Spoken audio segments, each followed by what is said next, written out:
Diasco Foot, le miroir du football de la diaspora congolaise.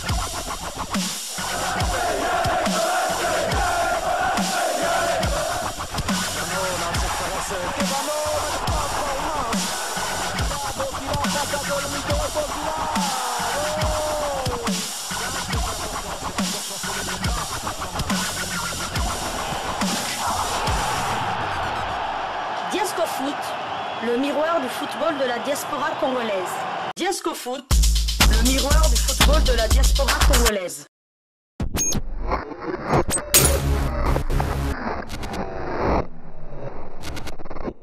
Se mettre à l'abri avant de retrouver l'Angola et le premier but dans cette compétition pour Héritier Louvumbu. Prévu ce samedi 13 octobre au stade des Martyrs de la Pentecôte pour les comptes de la 3e journée des éliminatoires de la Coupe d'Afrique des Nations CAN Cameroun 2019, la rencontre RDC-Zimbabwe, très attendue par les Congolais fanatiques du ballon rond qui ici livrent leur état d'âme.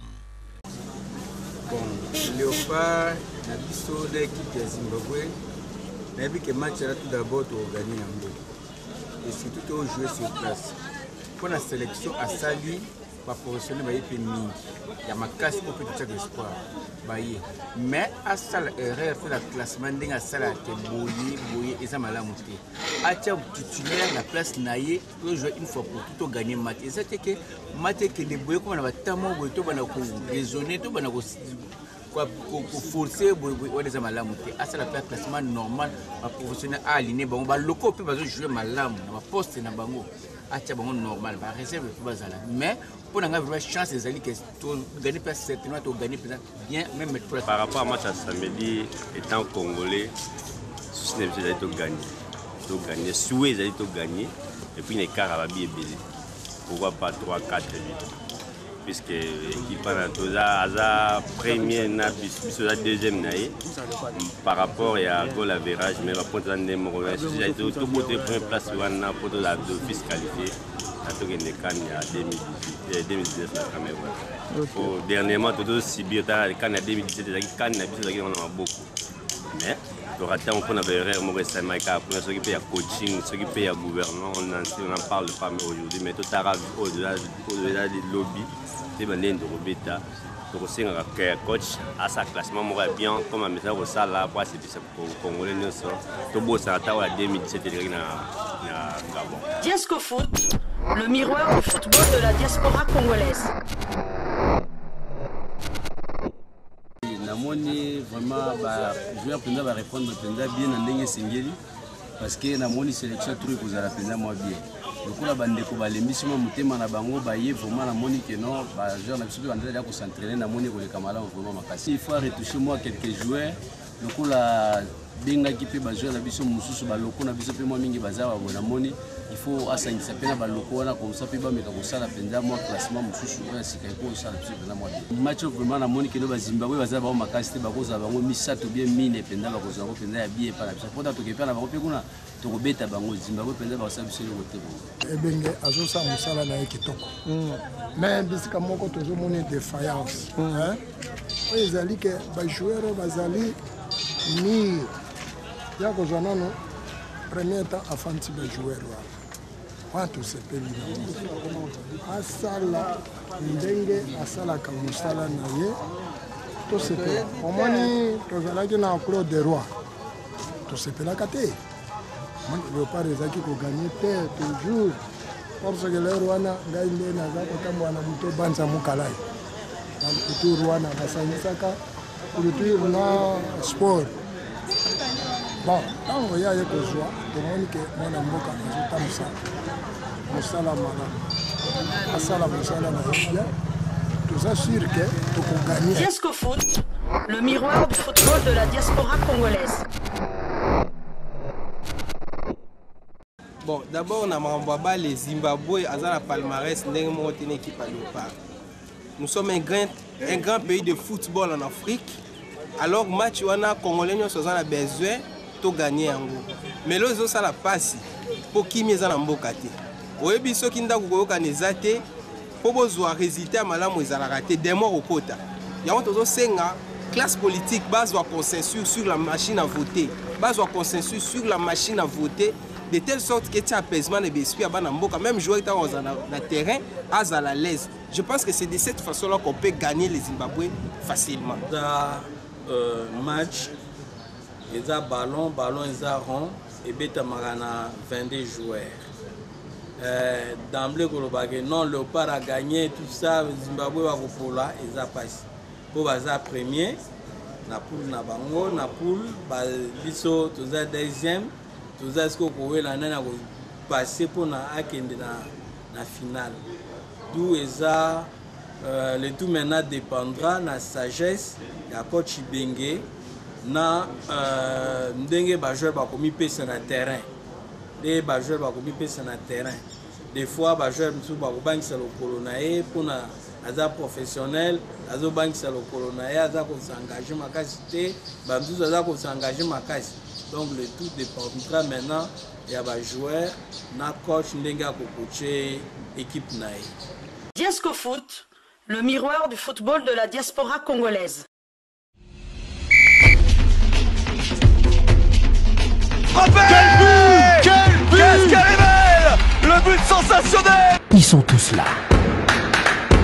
Un nouveau départ s'annonce. Florent Ibenge a tout son effectif avec lui. On ne gagne pas tout seul. On gagne parce qu'on est ensemble. Chacun dans son travail. On est au stade uniquement pour pousser son équipe. Donc on vient avec les couleurs de notre drapeau et on pousse l'équipe du début à la fin. Bayo Kangwa Souma. Nous avons besoin de nous. Samedi, vraiment, stade tourne dans ma casse pour nous soutenir. La tanière a retrouvé sa sérénité. Le climat est bon enfant. Mais l'enjeu est détail. L'obligation est celle de faire la différence ce samedi au stade de Martyr. Ça fait 3 buts à 1. Ça fait 3... Cette différence doit se faire avec chacun. Quand on débute un match, c'est pour le gagner. Et avec tous les Congolais. On est vraiment motivé à 200%. RDC Zimbabwe, samedi 13 octobre, 18h30 au stade de Martyr. Les griffes des léopards de la RDC sont bien aiguisées pour assurer au terme de ce premier acte à la maison. Connaissant la liste des joueurs livrés par Florent Ibenge, le sélectionneur national de Léopard, tout le monde souhaite bonne chance à la RDC.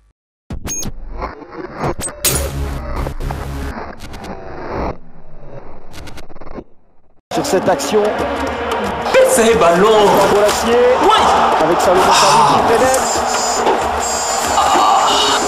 Encore, il signe Yannick Golacier, c'est pas la première fois. 2 contre 2, une bonne opportunité.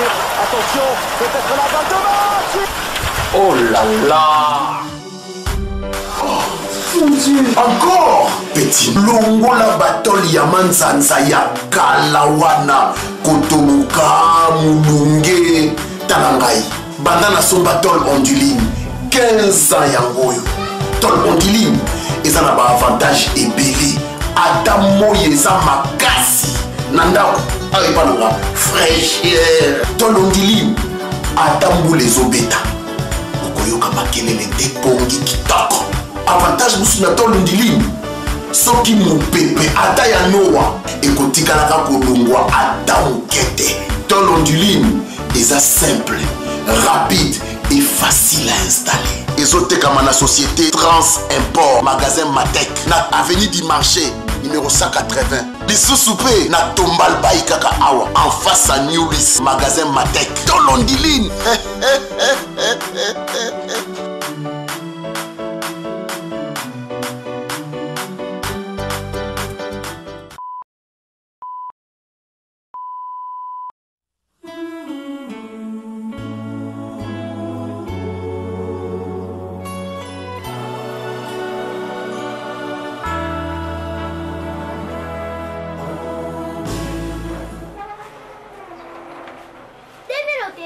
Année Oyo, place nous soutien, Kaka et pas monsieur le consul de l'île Obsène. Yekutu, Aza 1. Atananda Kunayo, Akoya Kobetelayo. Chez monsieur le consul, les sérieux dans le travail donnent toujours des résultats. Bonne chance à tous. Bokani c'est ici, et si l'État Bozoto n'a pas preuve. Bonne chance encore.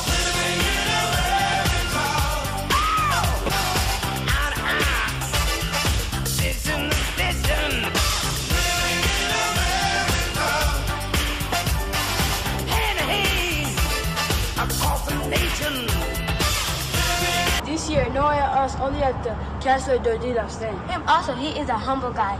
He even comes to your house to play for you. At the Castle de Serious, his work always gets results. Good luck to everyone. Do you think that's all? It's not over yet. Do you want proof? Good luck again. Divi Lottery. This year, nowhere else than Mr. Kenso Dodi Lafsen. He will even come to your house and play for you. At Mr. Kenso, serious work always gives good results. Good luck, everyone. If you want proof, there you go. Good luck.